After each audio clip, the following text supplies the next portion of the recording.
are going to speak about the poem Dejection and Woe, written by S.T. Coleridge. S.T. Coleridge is one of the early romantic poets. He was born in 1772 and died in 1834. He was a poet, literary critic, philosopher, and theologian. And Coleridge was one of the Lake Poets. Lake Poets were a group of English poets who lived in the Lake District and Lake District of England. And Coleridge was suffered from depression and anxiety. This was reflected by his works. S.T. Coleridge was a great friend of William Wordsworth, and Lyrical Ballads is a collaborative work of them. And Coleridge introduced German idealist philosophy to English speaking cultures. He coined many familiar words and phrases, including suspension of disbelief. And one more example from his work is pleasure dome, which means a place of pleasurable and entertainment. His famous works are The Rime of Ancient Mariner, Kubla Khan, and Biographia Literaria. Dejection and Woe is a deeply personal and autobiographical poem of Coleridge. It was composed in 1802. It was originally written to Sarah Hutchinson, who was not his wife. And this poem considered as a response to William Wordsworth's resolution and independence. The poem Dejection and Woe consists of 8 stanzas, and there is also few lines from the ballad of Sir Patrick Spens given at the beginning of the poem. It was published in the Morning Post on 4th October 1802. In the poem Dejection and Woe, he expresses feelings of dejection and the inability to write poetry and to enjoy nature. Here, dejection means a kind of numb. His grief is dark, drear, drowsy, and unimpassioned. He has been endlessly gazing at the sky and expecting some inspiration from nature, but it's all a vain. He is so overwhelmed with sadness. Epigraph. The poem begins with 4 lines taken from the ballad of Sir Patrick Spens. The poetic lines are late 18. I saw the new moon with old moon in her arms, and I fear my master dear. We shall have a deadly storm. These lines tells us a very strange phenomenon, a new moon with the old moon in her arms. We can find the remnants of the old moon, and you would see the full moon at the bottom of the full moon. This is what he mentioned here as the new moon with the old moon in her arms, and this was believed a kind of potent a storm. When people saw the new moon with the old moon in her arms, people those days used to say that very soon there is going to be a terrible storm. Here, author opened his poem and dejection with poem with dejection in these lines.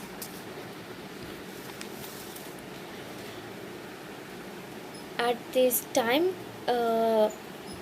At this time, Coleridge sees the old moon in the lap of the new moon and says that this night, if the weather forecast of the poet who wrote Sir Patrick Spenser's ballad is correct, will be very calm and peaceful at this time, but it will soon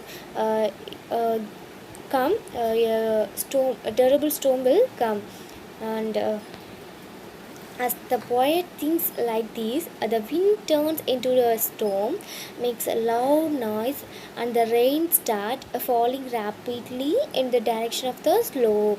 In the past, the sounds of rain and storm often cheered him up and encouraged him. Now he was expecting the same feelings in him today.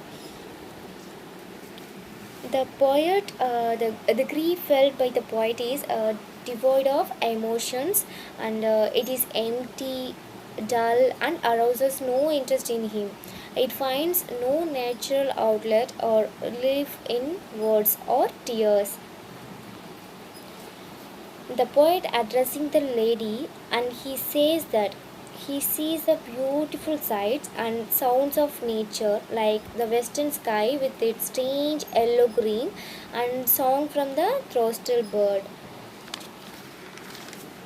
Although he saw the beauty of these things, he did not perceive it because he was in the grip of pain.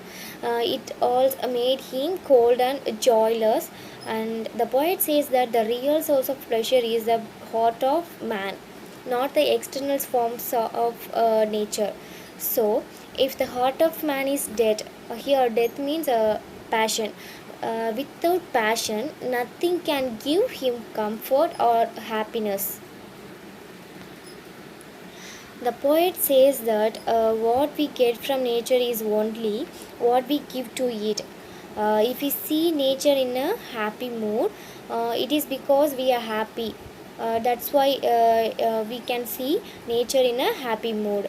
If you see nature in a sad mood, it is because we ourselves are sad and numb. The poet says the source of light and glory is joy in the heart of man, which is given only to the people who are pure in heart, in the purest moments of their lives.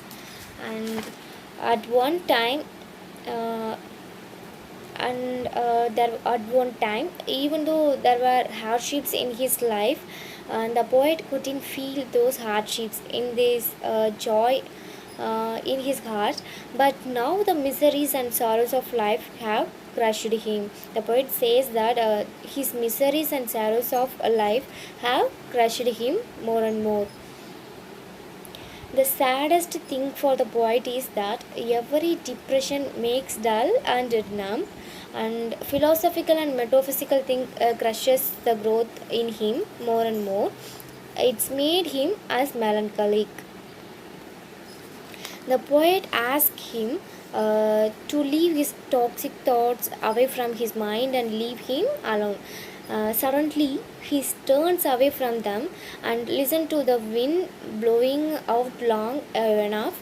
During this rainy season, the wind creates a sound that is worse than the sounds heard in the days of dark months of winter.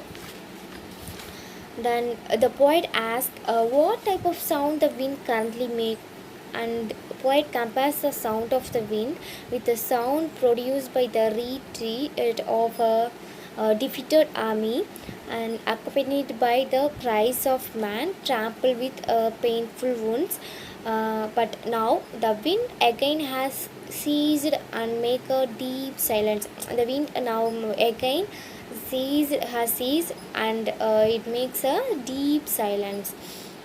The wind again starts blowing different kinds of sounds. The poet compares it with Thomas Otway's, that is, as Otway's self had framed the tender lace of a little child upon a lonesome wild, not far from home, but she had lost her way, and now mourns low in bitter grief and fear, and now screams loud and hopes to make her mother hear.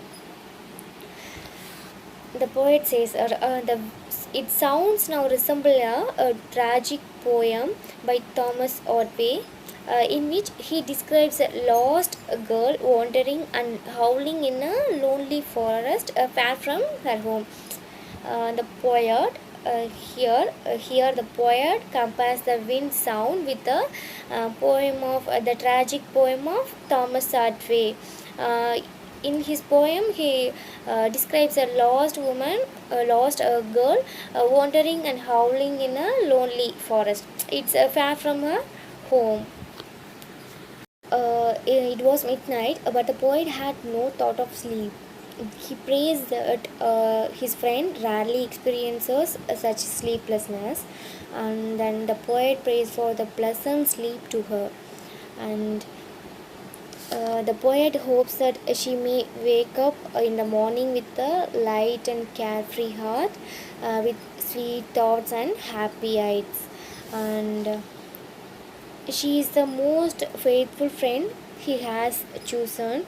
The poet prays that she live a peaceful life. And then the poet Coleridge ends the poem with a prayer for her happiness and joy.